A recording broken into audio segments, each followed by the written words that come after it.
Hey everybody, I'm Ryan from Wakesurfmedia.com.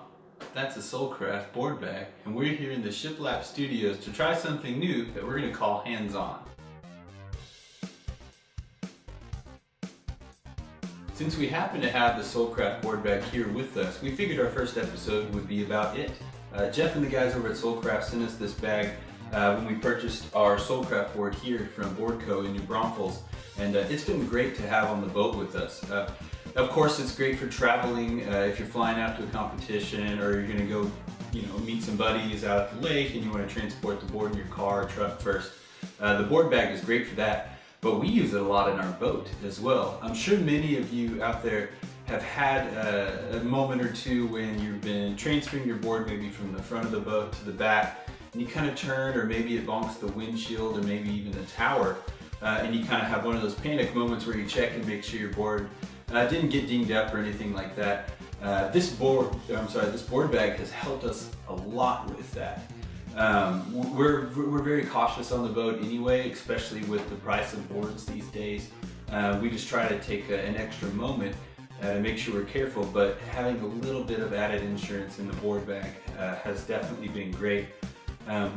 A lot of people, whether it be because their budget was depleted purchasing the board or something like that, don't really consider a board bag a necessity for an accessory, especially for on the boat. But I would say, sort of to counter that, if you've invested all that money in your new custom board, you definitely want to have a board bag just as a little bit of added insurance.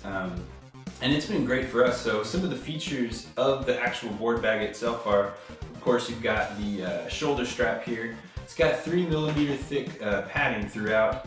It's got, of course, a zipper pocket up here where you can put your fins or maybe your wallet, cell phone, stuff like that. It's not exactly waterproof, so if you do put your phone or wallet or keys or whatever in there, just know, if this thing goes overboard, that stuff's gonna get wet.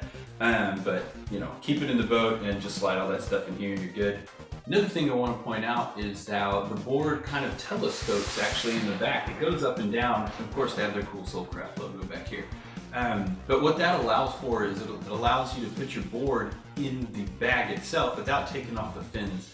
I know for us, especially in the Texas summer here, when it's really hot out there and the sun is just beating down on you and you're ready to go surf, the last thing you want to do is have to swap out fins or put them back on.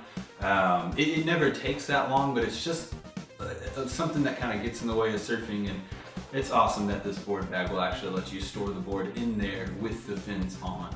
It saved us a little bit of time out there on the water. And if you have a skim board that you're putting in here or something that wouldn't require for this to telescope anyway, it actually just velcros down like that, and then it can store pretty flat. So definitely check out the Soulcraft website. The store is now up online for the 2018 gear, which this is a part of, and you won't be disappointed with the bag. Just alone for the protection that it gives the board, it's just a lot more easy to transport when it's in here, and it's a lot safer, like I said, in case you're on the boat and you bonk the tower or the windshield, or if you're transporting your board in your truck or car on the way out to the lake. So yeah, again, I'm Ryan from Wakesurf Media. This is our first episode of Hands-On.